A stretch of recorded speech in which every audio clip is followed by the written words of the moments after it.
Ya, bismillahirrahmanirrahim. Assalamualaikum warahmatullahi wabarakatuh. Alhamdulillah wassalatu wassalamu ala Rasulillah Sayyidina wa Maulana Muhammad ibn Abdullah wa ala alihi wa sahbihi wa mawalah amma ba'd. Nawaina ta'aluma wa ta'lim wal ifada wal istifada wa naf'a wal intifa' wal mudzakarah wal istidkar wal hasa ala tamassuki bi kitabillah wa bi sunnati Rasulillah sallallahu alaihi wasallam wa du'a lil huda wa dalalata ala al khairi tiga wajillahi wa qurbi wa thawabi subhanahu wa ta'ala. Allahumma rizukna fahman nabiyyin wa hifdhal mursalin wa ilhamal malaikatil muqarrabin. Allahumma aghnina bil ilmi wa zayyinna bil hilmi wa akrimna bit taqwa wa jammilna bil afiyah bi rahmatika ya arhamar rahimin. Sahabat radioku dimanapun Anda berada, yang semoga senantiasa dimuliakan Allah subhanahu wa ta'ala. Alhamdulillah pada kesempatan sore hari ini kita dapat bersama-sama mengkaji sebagaimana biasanya kitab Al-Fawaid Al-Mukhtarah, di mana pembahasan kita masih di judul Al-Amal bil Ilmi, yaitu mengamalkan ilmu. Di antara judulnya adalah tahdzir min mukhalafati ma yaqul, yaitu ancaman bagi orang-orang yang menyalahi apa yang dia ucapkan. Dan kita sampai kepada poin yang ketiga, qala Ibnu Samak. Telah berkata Imam Ibnu Samak, mungkin kalau cerita pastinya seperti apa cuma diperkirakan begitu ya. Mungkin ayahnya ini beliau penjual ikan bisa, atau pencari ikan, atau bos ikan mungkin. Lalu dia mempunyai anak, tapi anaknya menjadi ulama besar sehingga dikatakan Ibnu Samak. Beliau mengatakan wa'adzun nasa yauman fa'ajabani wa'zi. Suatu hari saya itu memberikan mau'izah, memberikan nasihat sebagaimana biasanya kajian. Fa'ajabani wa'zi, lalu saya merasa takjub dengan apa yang saya sampaikan. Jadi kadang orang yang memberikan nasihat itu merasa takjub dengan ucapan dirinya sendiri, ya. Sehingga beliau itu mengatakan, saya suatu hari memberikan nasihat kepada orang di depan orang banyak dan saya merasa takjub dengan apa yang saya sampaikan. Lalu spontan fasami'tu hatifan yaqul, seketika itu spontan saya mendengar ada hatif. Hatif itu suara tanpa rupa. Makanya handphone itu di bahasa Arab kan ada yang mana ada bahasa Arabnya, ada jawal, ada juga hatif. Jadi karena suara tanpa rupa, ada suaranya tapi nggak ada rupanya, orangnya itu nggak kelihatan, jadi disebut hatif. Dimana dalam suara hatif ini, suara tanpa rupa ini, yaqul berkata, ya ayyuhar rajulul muallimu ghairahu halla li nafsika kana dha ta'limu ibda bi nafsika fanhaha an khayha fa idan tahat anhu fa anta hakimu tasifud dawa'a lidhis saqami wa diddona kaima yasihu bihi wa anta saqimu latanna an khuluqin wa ta'tiya mislahu arun alaika idza fa'alta azimu. Ini yang sering terkenalnya ini, yang sering kita dengar di pesantren, yang akhirnya ini latanha an khuluqin wa ta'tiya mislahu 'alun 'alaika idza fa'alta 'azimu. Ini kalau yang bait 3 bait awalnya ini jarang disampaikan. Di mana dalam hatib ini, dalam suara tanpa rupa ini mengatakan, ya ayyuhar rajul, wahai seorang laki-laki, al muallimu, yang menjadi pengajar, ghairahu, kepada orang lain. Wahai seorang laki-laki pengajar kepada orang lain, maksudnya Ibnu Samak. Halal li nafsika, ya, halal li nafsika. Mengapa nasihat itu tidak untuk dirimu saja? Halal li nafsika, kenapa nasihat itu tidak untuk dirimu saja? Karena dza ta'limu, ya, dimana itu adalah sebuah pengajaran. Ini ada semua pengajaran, sebuah ajaran. Ta'lim, sebuah pelajaran. Wahai orang laki-laki yang mengajarkan kepada orang lain, mengapa tidak untuk dirimu sendiri nasihat itu? Ini adalah merupakan suatu pelajaran. Maka dari itu ibda binafsika, mulailah dari dirimu. Ya, kamu harus bisa menerima juga nasihat. Mulai dari dirimu, fanhaha an ghayha, lalu cegahlah atau laranglah dari kesesatan, ya. Maka fanaha an ghayha, maka cegahlah daripada kesesatan. Mulai dari dirimu, jaga dirimu dari kesesatan. Jangan sampai kamu menjadi orang yang sesat, yaitu merasa dengan bangga dirimu sendiri, itu tidak baik. Maka faidan tahat anhu fa anta hakimu. Maka kalau dirimu itu bisa tercegah, bisa tertahan, kamu bisa menahan daripada kesesatan itu, fa anta hakimu, maka engkau adalah orang yang bijaksana. Ya, artinya apa? Kalau kamu sudah bisa menguasai dirimu sendiri, kamu bisa menjaga dirimu sendiri daripada kesesatan, yaitu merasa sombong, merasa takjub, merasa bangga, merasa hebat dengan dirimu sendiri. Nah, nanti kalau kamu sudah bisa menahan itu semua, maka engkau adalah hakim, engkau adalah sebagai orang yang bijaksana. Tasifud dawa al-lidis saqami wa diddona kaima yasihu bi wa anta saqimu. Bagaimana ya kamu membuat resep obat?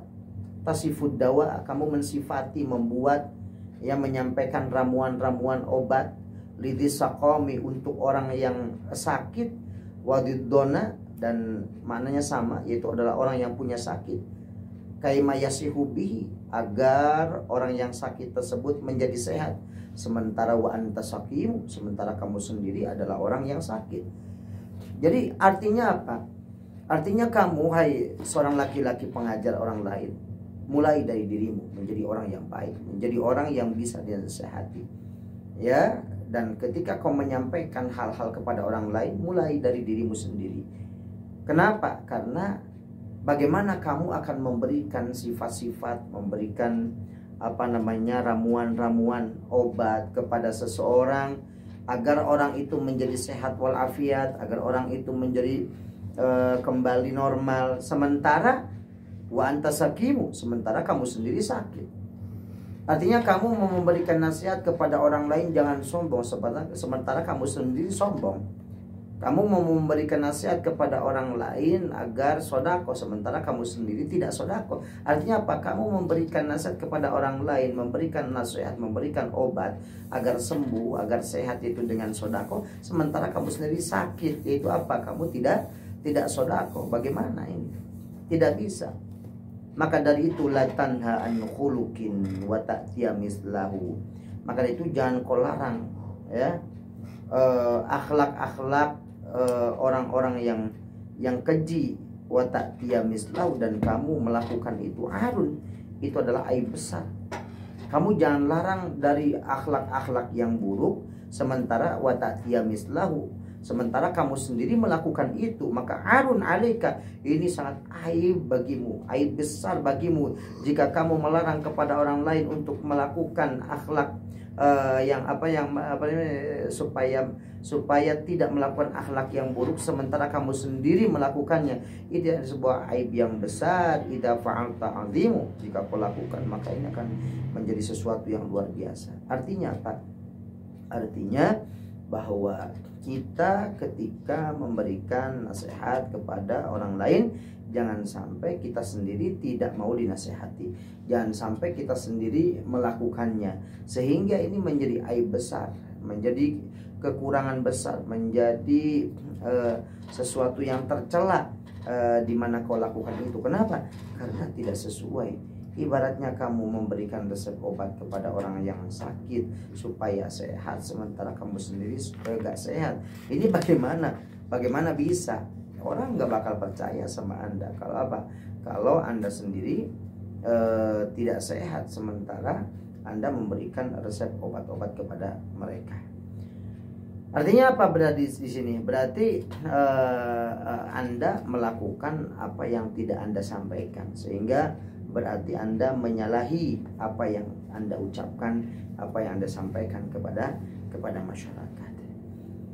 Poin yang keempat, inna Umar radhiyallahu anhu kana idza arada an ya'muru bi syai'in aw yanha anhu la yaf'alu hatta yabda'a bi ahli baitihi. Sayyidina Umar radhiyallahu anhu, beliau ketika ingin memerintahkan suatu perkara atau melarang suatu perkara kepada orang lain, kepada masyarakat, kepada tetangga dan sebagainya, maka la yaf'alu, beliau tidak akan melakukan itu. Beliau tidak akan melakukan itu. Ya, ketika ada orang ketika beliau ingin memerintahkan suatu perkara, melarang suatu perkara, beliau tidak akan melakukannya. hatta yabda bi ahli baiti, sampai kalau keluarganya sudah memulai sudah memulai melakukan yang diperintahkan atau sudah mulai menjauhi yang dilarang. Nah, kalau sudah seperti itu, anak-anaknya sudah mengamalkan, istrinya juga sudah mengamalkan, maka Sayyidina Umar baru beliau memerintahkan kepada orang lain ya untuk melakukannya atau untuk melarangnya. Jadi Sayyidina Umar itu luar biasa. Sebelum beliau menyampaikan kepada orang lain, maka beliau sampaikan dulu ke keluarga. Lalu keluarganya bagaimana mengamalkan atau tidak. Kalau saudara-saudaranya, keluarganya sudah mengamalkan apa yang disampaikan oleh beliau, baru beliau mau menyampaikan kepada orang lain. Sehingga dalam menyampaikan itu nanti akan mudah orang-orang yang mendengar itu mengamalkannya. Jadi di antara tanda kalau apa yang disampaikan itu digobul, diterima oleh masyarakat dan mudah diamalkan, yaitu ketika orang yang menyampaikan itu betul-betul sudah mengamalkannya. Ya, misalkan saya memberikan nasihat supaya sholat duha, ini jarang dan sulit masuk kepada pemikiran para pendengar radioku, terkecuali kalau saya sendiri misalkan sudah mengamalkannya, sudah istiqomah bertahun-tahun, maka dengan ini ketika disampaikan akan menjadi menjadi mudah. Kenapa? Karena saya sendiri sudah melakukannya. Begitulah yang dilakukan oleh Sayyidina Umar radhiyallahu anhu kepada anak-anaknya. Yang kelima, bainama kana Al-Hasan Al-Basri radhiyallahu anhu jalisan fi baitihi al-mutawadhi' dzata yaumin ja'ahu wafdun min abidil Basrah. Diceritakan Sayyidina Hasan Al-Basri radhiyallahu anhu suatu ketika beliau sedang duduk di rumahnya yang sangat tawadhu sekali, ya, yang sangat sederhana sekali. Data yaumin, pada suatu hari, ja'ahu wafdun min abidil Basrah, dan datanglah seorang budak dari Basrah. Ketika Sayyidina Hasan Al-Basri sedang duduk santai-santai di rumahnya yang sangat sederhana, datang seorang tamu dari utusan budaknya Basrah. Waqalu, dan mereka mengatakan lahu kepada Sayyidina Hasan Al-Basri, ya Taqiyuddin, wahai orang yang paling takwa dalam agama. Ini panggilan Taqiyuddin. Taqiyuddin Abdurrahman As-Suyuti, misalkan Taqiyuddin Ahmad Fauzan misalkan. Ya Taqiyuddin, hai orang yang paling takwa dalam agama. Inna sadatana asa'u muamalatana. Ketahuilah bahwa sesungguhnya para pemimpin-pemimpin kami itu berbuat jelek ya, di dalam muamalah bersama kami, dalam melakukan keburukan-keburukan kepada kami. Ini mereka sangat kurang ajar kepada kami, ya. Wa nuridu minka an takhtubal jum'atal qadimah ala itqil abid. Dan saya minta kepada panjenengan, tolong nanti khutbah di Jumat yang akan datang untuk menyampaikan bagaimana pentingnya memerdekakan budak. Sebab apa? Sebab pemimpin-pemimpin kami, sebab bos-bos kami ini, atasan-atasan, bukan atasan ya, Sada ini yang punya budak ya, tuannya. Ya, sesungguhnya tuan kami ini selalu memperlakukan kami sebagai budak kurang baik ya Rasulullah. Ya Hasan Al-Basri, kami minta kepada panjenengan untuk menyampaikan khutbah yang akan datang itu tentang bagaimana pentingnya berbuat baik kepada budak sehingga kami nanti tidak terzolimi. Linun qadha min su'il muamalah, agar kami ini terbebas dari celaan-celaan, hinaan-hinaan, ya, dan juga terselamatkan dari su'il muamalah, dari buruknya muamalah berperilaku dari tuan-tuan kami ini. Wastama'a ila kalamil abid, dan Imam Hasan Basri mendengarkan apa yang disampaikan oleh ucapannya si budak-budak tersebut, di mana mereka curhat bahwa tuan-tuannya ini sangat kurang ajar kepada mereka-mereka ini. Wadata yaumin min ayyamil jum'ah, dan akhirnya pada satu hari dari hari Jum'ah, su'idal minbar, beliau menaik ke minbar, wa alqa khutbatan ala itqil abid, dan beliau menyampaikan seputar tentang bagaimana memerdekakan budak. Aynya fa asrat bil musallina ila haddin anna kullaman kana indahu abdun a'taqahu ba'dal khuruji minal masjid biduni muqabilin ba'dama sami'a khutbatan wahidatan min khutbabil Hasan al-Basri. Sampai akhirnya begitu ngefek yang besar kepada para musallin, orang-orang yang sholat Jumatan pada hari itu, sampai kepada batasan annakulaman kana indau abdun, setiap orang yang mempunyai budak a'taqahu, maka pasti mereka memerdekakan budaknya ba'dal khuruji minal masjid, setelah mereka keluar dari masjid mendengarkan apa yang disampaikan oleh Imam Hasan al-Basri, biduni muqabil, tanpa harus ada sebagai muqabil, sebagai imbalan. Misalkan kamu boleh merdeka tetapi dengan cara bayar sekian, misalkan ba'dama sami'a khutbatan wahidatan, setelah mendengarkan satu khutbah saja, min khutbabil Hasan al-Basri, daripada khutbahnya Imam Hasan al-Basri.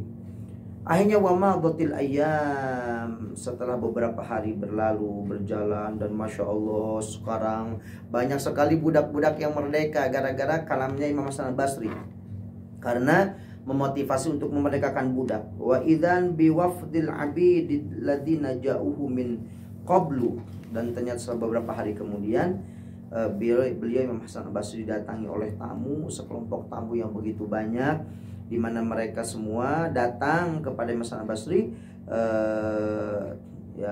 yang dulu mereka itu pernah curhat kepada Imam Hasan al-Basri. Wasoru ahroron pada tinggal khutbah, dan ternyata mereka sekarang sudah menjadi orang-orang yang merdeka dan sudah disampaikan kepada Imam Hasan al-Basri rahimahullahu ta'ala. Atau il Hasan al-Basri, mereka semuanya yang sudah menjadi merdeka ini semua datang kepada Imam Hasan al-Basri. Wa qalu lahu, dan mereka mengatakan kepada Imam Hasan al-Basri, maji'na syakirin, tidaklah kami datang untuk bersyukur kepada Allah Jalla Jalaluh, karena kami telah menjadi orang-orang yang merdeka. Wa innama ji'na mu'atibina, kami datang ini bukan untuk mengucapkan terima kasih kepada Anda ya Imam Hasan al-Basri, karena dengan khutbah Anda kami menjadi orang yang merdeka. Ya, padahal mereka minta supaya Imam Hasan al-Basri menyampaikan tentang bagaimana harus berbuat baik kepada budak. Setelah Imam Hasan al-Basri menyampaikan dan semua budak-budak dimerdekakan, justru mereka-mereka ini yang dibebaskan tadi, mereka datang bukan untuk bersyukur terima kasih kepada Imam Hasan al-Basri, tapi mereka mengatakan wa inna majina mu'atibina, tetapi kami datang ke sini untuk mencela engkau wahai Imam Hasan al-Basri.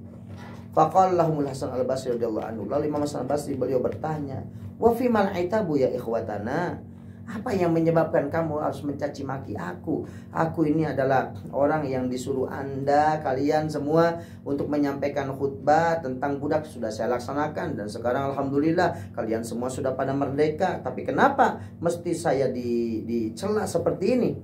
Qalu lahu, lalu mereka mengatakan pada Imam Hasan al-Basri, ya taqiyuddin, orang yang paling takwa dalam agama, laqad rajaunak an tu'ajjila bil khutbah, sebenarnya kami sangat berharap sekali kepada panjenengan ya untuk segera menyampaikan khutbah yang sebagaimana kau lakukan kemarin. Kan mungkin kami ini sudah merdeka dari dulu, ini kenapa lama banget, udah berapa Jumat tidak pernah menyampaikan apa yang kami pesankan kepada Anda, baru Jumat kemarin. Kenapa telat begitu? Walakinnaka ta'akharta jum'atan wa jum'atan, tetapi kamu setelah telah melakukan, atau istilahnya tetapi engkau telah telat menyampaikan dalam khutbah Jumat yang sebelumnya tentang masalah kemerdekaan budak, supaya kami tidak merana. Ini dari mulai kami sowan ke panjenengan saja berapa Jumat engkau tidak menyampaikan, sehingga kami disiksa terus sama bos-bos kami ini.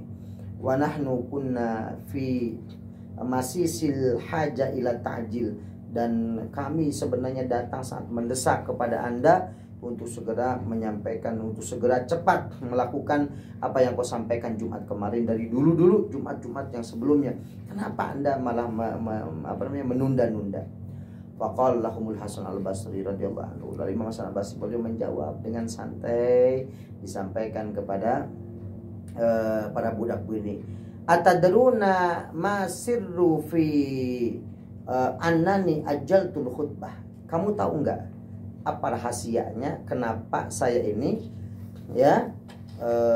mengakhirkan khutbah saya, menunda khutbah saya sampai beberapa Jumat, sehingga saya tidak menyampaikan khutbah apa yang disampaikan oleh saya ketika apa namanya, Allahumma shalli ala Muhammad. Kamu tahu rahasianya ya, bahwa saya kenapa menunda khutbah ya untuk menyampaikan tentang masalah budak, tidak seperti yang kalian inginkan dari dulu-dulu kemarin-kemarin. Qalu Allahu a'lamu wallahu a'lam. Engkau yang lebih tahu. Qala lahu. Imam Hasan Basri mengatakan innamal kalamu 'anil 'idki li'annani lam akun amliku 'abdan. Kamu tahu, saya disuruh oleh kalian semua untuk menyampaikan tentang bagaimana supaya tuan-tuan kalian memerdekakan budak. Sementara saya sendiri ini nggak punya budak. Sehingga saya bagaimana mau menyampaikan khutbah kepada mereka merdekakan budak, sementara saya sendiri nggak punya budak. Mungkin saya nggak tahu bagaimana rasanya punya budak, sehingga berat sekali untuk dilepas, untuk dimerdekakan. Ya, maka dari itu saya takhirkan. Ya, setelah saya tarhirkan walam yakun ma'i ma ashtari bi abda, dan saya juga tidak punya duit untuk membeli budak. Setelah itu lalu saya merdekakan, supaya ketika saya menyampaikan itu sudah saya amalkan, begitu. Masya Allah. Hatta wafaqani Allahu li syira'i abdin fashtaritu, sampai Allah memberikan taufik kepada saya, hidayah inayah kepada kami, kepada saya khususnya, sehingga akhirnya Allah Subhanahu wa taala memberikan taufik kepada saya untuk bisa memberi budak. Nah, setelah saya membeli budak, lalu saya merdekakan itu budak.